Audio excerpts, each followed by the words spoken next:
I get to sit in on a weekly meeting with White House officials, and we cover a huge range of issues. And you know, the words United Nations does not come up too often unless we push it.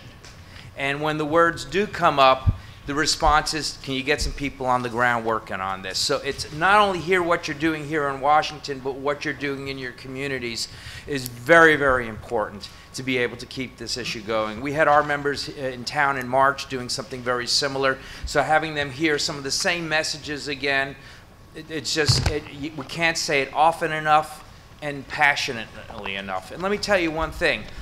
Our opponents, they're passionate. They're not always correct. They're not always accurate, but they're passionate. You, I know, will be correct, will be accurate, also be passionate. This will make a difference. I want to talk about two issues that you'll be talking about in your lobbying, and one is some of the treaties and where they stand and what's going on with them, and the other, what's happening in terms of human rights and the Human Rights Council. Many of you were involved last December in the effort to successfully push the New START treaty through the Senate. Okay, this is the treaty that brought down the number of nuclear weapons that both U.S. and Russia had. And this was the first major treaty the Senate had ratified since it did the Chemical Weapons Convention back in '97. So one thing that tells us is they know how to do this again. But there's some other treaties still waiting in the wings that we want to be able to also get across the finish line. One of them is the Law of the Sea Convention.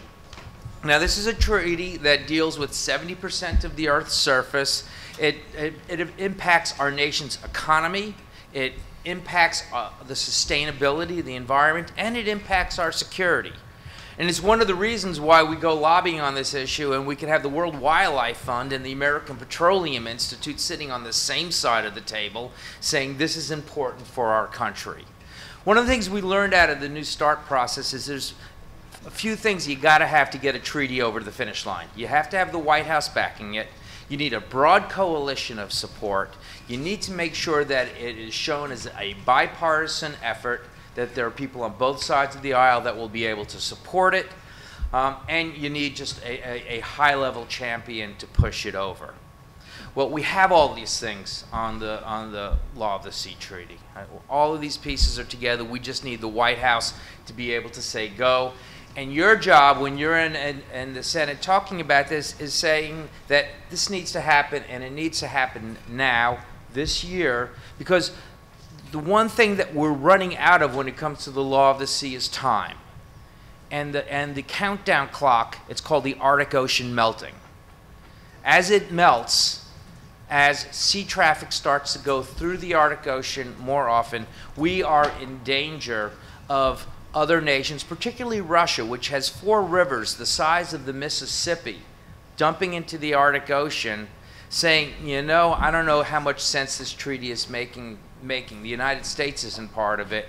It gives them a possibility of wanting to walk away.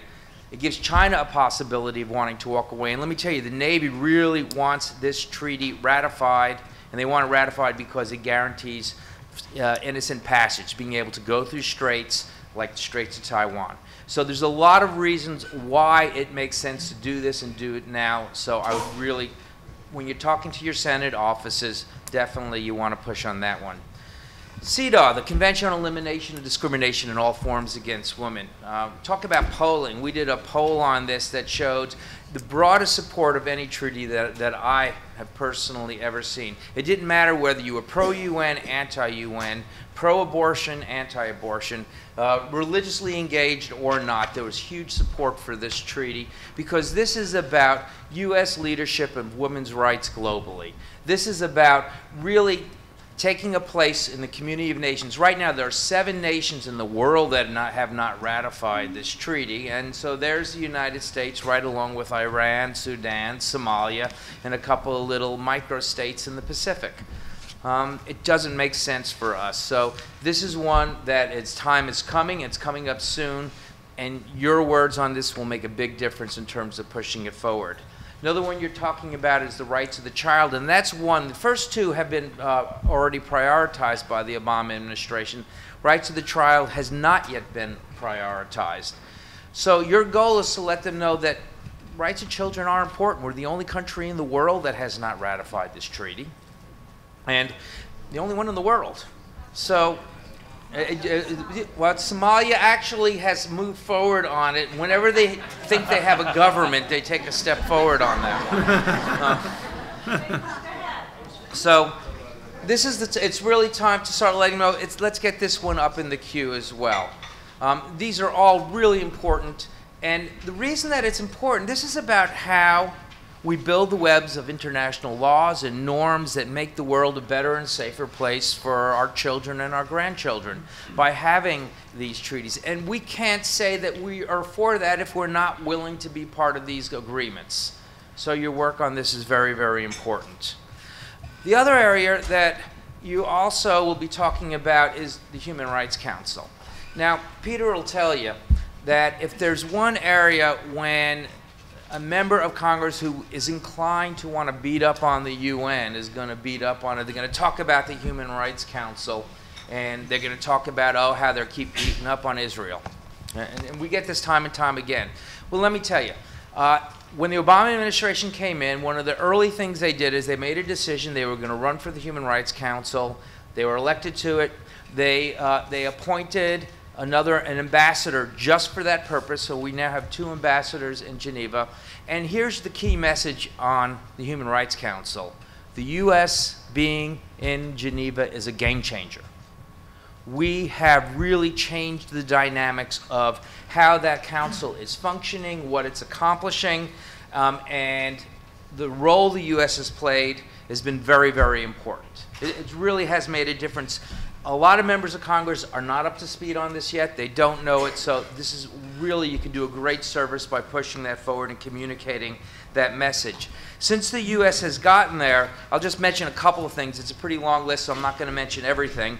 But in terms of Libya, they were very, very effective in terms of taking a leadership role to create a commission of inquiry.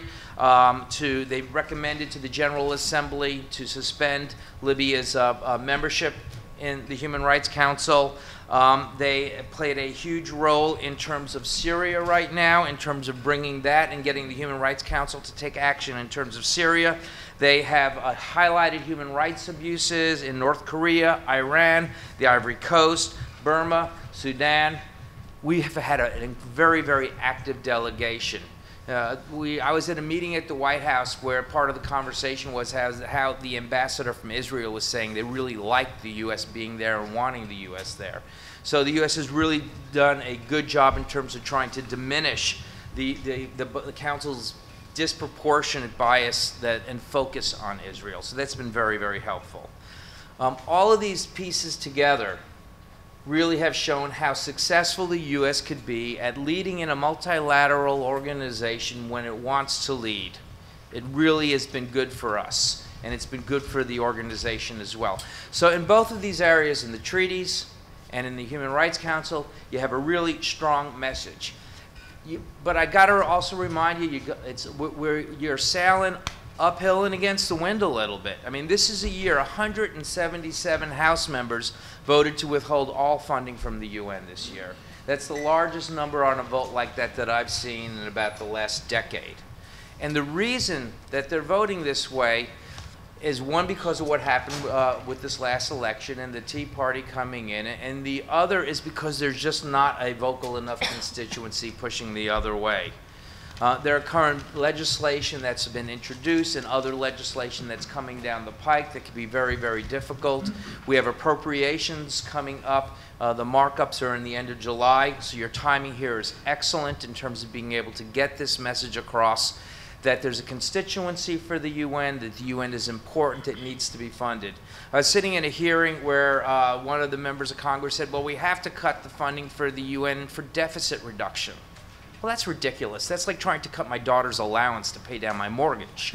It's just not even in the same league. No, the value that the U.S. gets from being a leader at the UN is vital. It's vital for not only our country, it's vital for the world, it's vital for the future. So when you go there, go get them. Let them know, be passionate about it, and it will really make a difference. Thanks.